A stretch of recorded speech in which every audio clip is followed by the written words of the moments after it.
finding clarity in unexpected places, the astrology of the full moon in Gemini.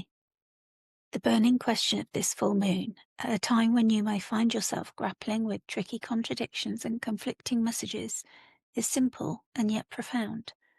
Where does duality show up in your life right now? And more importantly, does it torment you or does it teach you? The Gemini full moon arriving on December the 4th might feel like it is here to force you into making some premature choice, but that is not where you will find clarity. Instead, it's here to illuminate something most of us would rather avoid, the uncomfortable truth that something inside you is trying to express two realities at once. This is Celestial Astrology, and I'm your host, Sonia. If you enjoy this, I'd be so grateful for your likes, subscribes, and comments. Please just leave, even if it's just a Gemini emoji or a moon emoji. I'd be so grateful for your interactions and comments. It really makes a difference to a small channel. My teacher, Adam Ellenbass of Nightlight Astrology, reminds us students regularly that two things can be true at once, and never is that more relevant than under this mutable full moon in Gemini, with the sun opposite in Sagittarius. This is the axis of information versus meaning, of gathering versus understanding. Traditional astrology calls Gemini and Sagittarius, as well as Virgo and Pisces, double-bodied signs for good reason. They arrive at seasonal crossroads where the weather and light can't decide what they want to be. In a time of transition, they're threshold keepers, teaching us that liminal space isn't something to be rushed through. It is its own thing, a place where transformation happens. So where do you feel mentally divided? Maybe you're trying to be one thing when you're actually two or more. The Gemini full moon illuminates these questions with Mercury's restless intelligence, but Mercury is currently in Scorpio, newly direct and just emerged from being under the beams, a place where it was obscured by its proximity to the sun. Mercury is averse to this moon, meaning its rays of light, using traditional Ptolemaic aspects, cannot reach the moon to support it, making its influence subtle and subterranean. We must listen beneath the surface, to the whispers from our intuition. Mutable air means transition. Gemini is adept at pivoting, bridging energies, embracing flexibility and adapting. This same flexibility can make completion difficult. Air signs process through thought, and mutable air multiplies those thoughts. Under this full moon, your mind can spin with possibilities while your life is demanding decisions. Each new perspective multiplies the choices instead of clarifying. This is where Gemini's yang quality matters. Yang signs are known to be outward moving and active, but Gemini's strength is holding multiple truths without insisting one must be wrong. It can see many viewpoints simultaneously, gather information from every direction and yet still want more. The challenge isn't in the gathering, it's when it comes to choosing. That's when mental pressure peaks, when every thought potentially becomes a blade. Full moons are moments of culmination and revelation.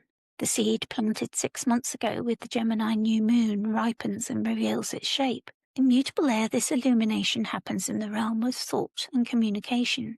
The moon in Gemini opposes the sun in Sagittarius, creating tension between gathering information and assigning meaning. Gemini wants every piece of data, while Sagittarius seeks the single truth. This opposition asks your mind to do contradictory things simultaneously, to both expand and contract, and to question and conclude. Mutable signs are meant to transition. In Gemini air, this relates to mental flexibility. You might see multiple sides of a situation and comfortably shift perspective when new information arrives. Under a full moon, this gift can become a challenge. The illumination doesn't show just one clear path. It can show all of those multiple paths, each of which could be valid. The clarity you seek doesn't come from choosing one path and abandoning the others. It comes from learning to walk a part of each of them, or at least understanding why each matters, or what it is showing you. Air signs process meaning through thought, and multiple air multiplies those thoughts. Instead of one conclusion, you might get contradictory, completing narratives. The full moon's light reveals the multiplicity, deepening the complexity.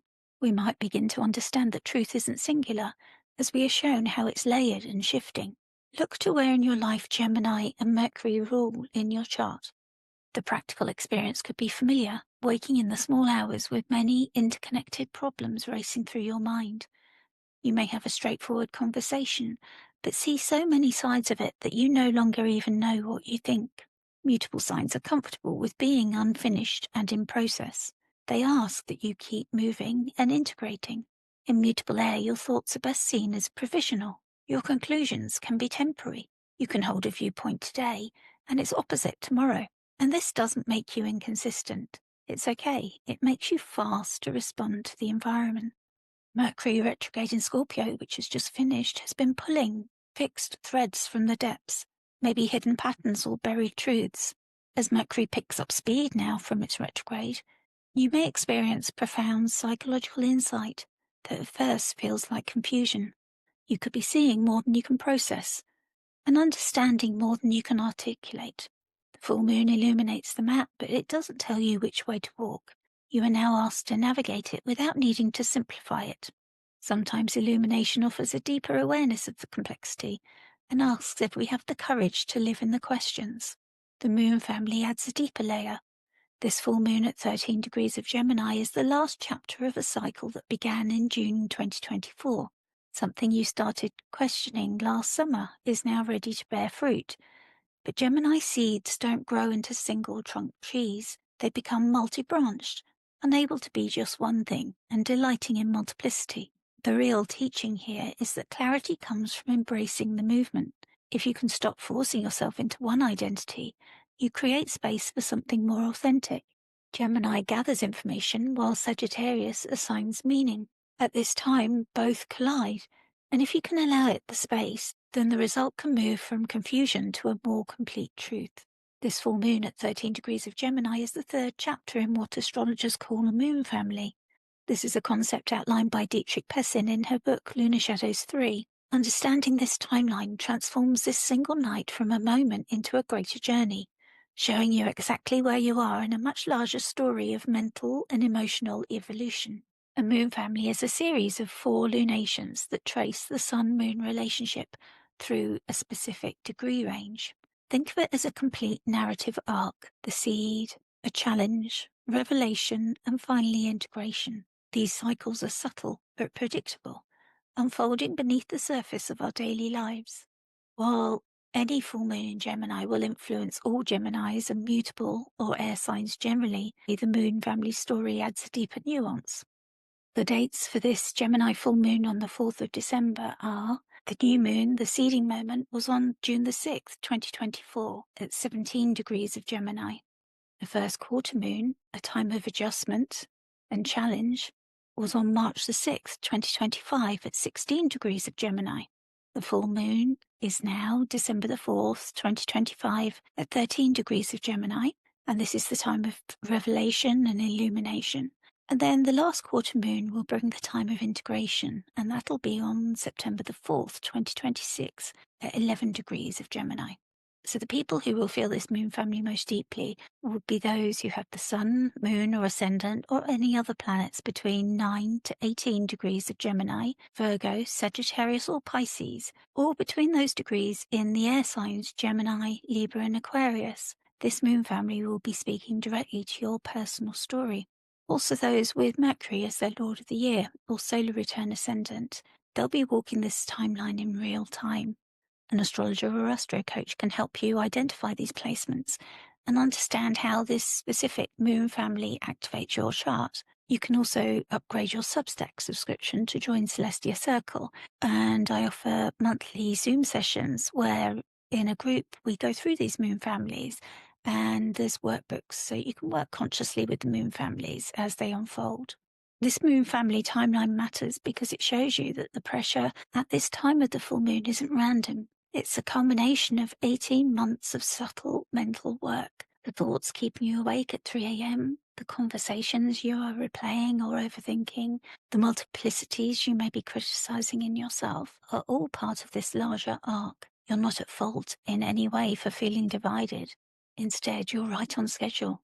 The moon family is teaching that duality isn't a problem to solve, but a process to take your time moving through. In the light of this full moon, ask yourself, What seed did I plant in June 2024?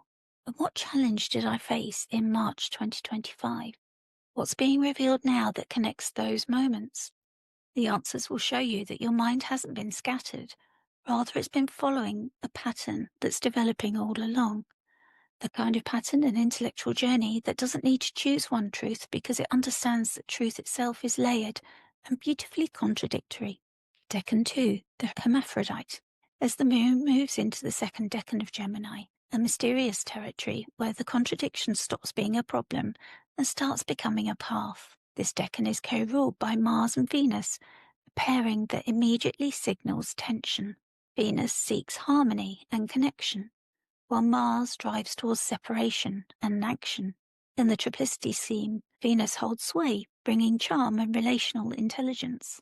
But in the descending order method, Mars dominates, adding drive, motivation, aggression, and the courage to cut through illusion. Combined with Mercury's, Gemini's ruler, intellectual influence, this creates a potent mix of desire and decisiveness, of attraction and intellectual curiosity powered by the will to act. Austin Coppock names this decan the Hermaphrodite, symbolizing holding opposites within a single being. Austin Coppock frames this as a sacred meeting point between masculine and feminine forces. It is not a peaceful merging, but an active negotiation between contradicting impulses. He writes that this is a place of art and war, as Mars and Venus negotiate, and continuing duality as ruler Mercury holds sway. Here, we must learn to reconcile angels and demons within a single soul. The hermaphrodite can hold both, integrate both, and look to become more than one thing. This speaks directly to the burning question of this full moon. Where you feel divided, you are not faulty. Rather, you are in a process of becoming. The hermaphrodite symbol is both psychological and mythological, a figure that contains multitudes, that refuses to be one thing because it understands that wholeness includes contradictions and multiplicity. Kira Ryberg calls this decan complexity, and her description deepens the picture. She emphasizes the layered, shifting nature of this territory, where human thought turns into fractal patterning and contradictions illuminate each other. What can feel like mental chaos is actually a system with its own order. The overwhelming feeling of having too many thoughts, too many perspectives, is not your mind failing. Your mind is recognizing more than one reality at a time. Gemini 2 asks, what if both meanings are true? The decan teaches that multiplicity isn't a bug in your psychological system. It's the feature that makes you human. The Wild Way Oracle card is titled Embrace Contradiction. The card illustrates an eagle soaring high in the sky, carrying a rose in its talons. It reminds us that holding multiple viewpoints can be empowering, or some truths can be uncomfortable. Navigating these polarities, the tension of opposites, with kindness towards ourselves can be key. We might reflect on where the tenderness and beauty of the rose are opposed by the sharp talons of the eagle in flight. We might have expected to see it carrying its prey, but it is showing a new, unexpected side as it transports this rose so tenderly. It's about active engagement with and reflection on the parts of yourself that don't fit together neatly, and distills this decan into 3 simple keywords: tension between opposites, value of duality, and be kind to your mind. The Wild Ray reminds us that navigating polarities with kindness towards yourself is key. Some truths are uncomfortable, but the tension itself is teaching you something. The pressure you feel can be the friction required to create something new. The tarot card for this decan is the 9 of Swords, and this is where the teaching gets sharp. This card marks the peak of mental activity. It shows us where fear, anxiety, and overthinking spiral into late-night rumination. The 9 of Swords isn't simply mental struggle. It offers a threshold and a way forwards. It shows that moment before dawn, with a figure sitting up in bed, hands over their face, while 9 swords hang on the wall or in the air, behind or above them.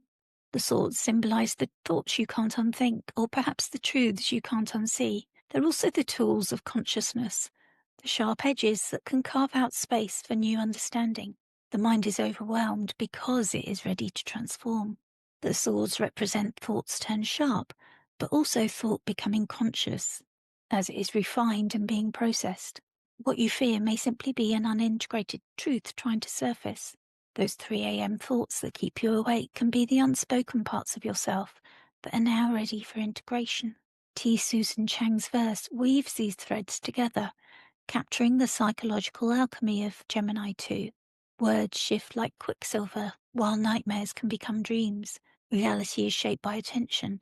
The mind is therefore both the creator and created. Under this full moon, you're not just observing your contradictions, you can actively weave them into a new pattern. Lovers' words. Think once, think twice, lest you pay too cruel a price. There may be shivers up your spine when words unweave and recombine. Magician. All's not what it seems. Hone your nightmares into dreams. Recall, when feeling strained or fraught, reality is but a thought. That to which the mind attends is just a means to different ends. This isn't a moon for choosing just one narrative or path, it's a moon for embracing dual narratives and leaning into their coexistence until their relationship teaches you something essential about yourself. There are no easy answers here, but you are offered the capacity to find peace beyond multiplicity and to discover that the contradictions you thought were breaking you are actually making you whole. Let's ground this now by looking up at the astrological conversation in the sky. What connections are the planets making with each other that can inform us further? The full moon is forming part of a mutable grand cross. This configuration creates a crossroads both in your chart and in your life. The moon at 13 degrees of Gemini opposes not just the sun in Sagittarius, but also a cluster or stellium of planets. Mars is with Venus and the sun all close together. Oppositions bring tension of conflicting desires. They're of the nature of Saturn, slowing us down to learn. It's a confrontation between Gemini's need to hold multiple possibilities and Sagittarius's drive to find the one true answer. Mars adds urgency and aggression to that search. Venus, newly combust, has lost visibility and is concerned with burning away false attachments and purifying your desires. The result is an immersion in conflicting impulses, expand and contract, and question and conclude. This axis forms part of a mutable grand cross with the moon's nodes in Pisces and Virgo at 13 degrees, a crossroads where the four directions seem to pull you simultaneously. Mutable signs push you to adapt and reorient. They don't let you stand still. In a grand cross, that energy becomes intense. You feel the pressure from every angle. The Gemini moon wants to keep gathering information. The Sagittarius stellium wants to assign meaning and act on it. The Pisces north node is dissolving boundaries and asks you to trust the unseen. The Virgo south node is reducing your ability to apply practical analysis and discernment. You can't satisfy all four at once, and that's the point. A grand cross is the moment you realize that standing still is no longer an option, but moving forward means making a choice that will disappoint some part of yourself. Mercury, the ruler of this moon, is applying to a water trine with Jupiter in Cancer and Saturn in Pisces. This creates a hidden current, beneath the surface tension. Jupiter in Cancer offers generous, intuitive expansion, teaching you to trust your gut. Saturn in Pisces brings structure and discipline to your emotional maturity. Can we hold the boundary, it asks you. Mercury threads these together, pulling truth and old patterns from the past, out of the depths where they were hidden, secrets you've kept, maybe even from yourself. This trine can be your anchor. You've become very familiar with the watery trine energy throughout November. When the Grand Cross feels like it's pulling you and you don't know which way to turn, this watery trio reminds you that you have internal resources. Are you able to rely on and trust your intuition and emotional wisdom rather than reactivity? So how do you work with this? Here are 5 practical steps for navigating this full moon. Name the contradiction. The moment you articulate both sides of your internal conflict, the mental pressure softens. Write it down, say it out loud, or tell a trusted friend. Maybe, I'm terrified of this change, but I know it's necessary. Something like that. Naming both truths doesn't resolve them, but it just stops them from fighting in the shadows of your mind. 2. Make multiplicity a strength. In mutable times, flexibility is power. Instead of seeing your many viewpoints as a flaw, recognize them as a skill. Multiple paths will keep you moving, while the Grand Cross grinds pressure into clarity. Allow yourself to hold several possibilities at once without needing to choose immediately. The pressure you feel is actually your mind working exactly as it should, taking time to see the full complexity before committing. 3. Reassure the mind. Anxiety under this full moon isn't always a sign that something's wrong. It can be a sign that something's transforming. Acknowledge the anxiety rather than wrestling with it. Write, move, breathe. Just aim to release the pressure without suppressing the insight that wants to arrive. You might tell yourself something like, my mind is overwhelmed because it's growing, not because it's broken.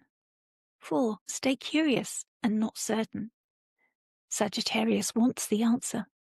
Gemini wants the question. Allow space for both. Let both be present. When you feel the urge to land on one definitive truth, pause and ask another question instead. What haven't I considered? What's the opposite perspective? What would this look like if I didn't need to be right? 5. Follow the Mercury-Jupiter-Saturn trine. Trust the emotional truths that Jupiter in Cancer reveals. Take mature responsibility for what Saturn in Pisces is showing you. Speak from that depth and honesty that Mercury is pulling from your subconscious. This isn't a time to worry about quick fixes. It's about building a new relationship with your own mind. To deepen this work, you might want to try these journal prompts. What contradiction in my life is trying to teach me something? Where am I carrying unnecessary mental pressure? What has been unfolding since June 2024 that now asks for clarity? Which thought patterns need compassion rather than control? Where am I trying to oversimplify something that is naturally complex? Ritual and astro-mindfulness suggestions. You might try a duality walk. When you go out, notice all the pairs that are around you. Maybe light and dark, high and low, or still and moving. What else? Two-voice journaling. Let the two sides of a conflict speak on the page. Gemini breathing. Breathe mindfully. Inhale curiosity and exhale release. Light a small flame, and as you gaze into it, speak one truth you're ready to honor and one question you're willing to hold without the answer. Inner dialogue meditation. Sit in stillness. Imagine your rational and intuitive voices meeting together as equals. What do they talk about? And how does this look for you? And finally, the Gemini full moon might feel busy, contradictory, or tangled, but within that complexity lies a rare kind of clarity. Gemini teaches that seeming opposites are often two halves of the same insight. How does it feel to let yourself hold both truths? Look for the pattern behind the noise. And above all, be kind to your mind. The contradiction you're wrestling with isn't a flaw to fix. It's a path to wholeness. Travel well, friends. My books are open if you would like a personal and individual astrology reading. You can book in at celestialastrology.com.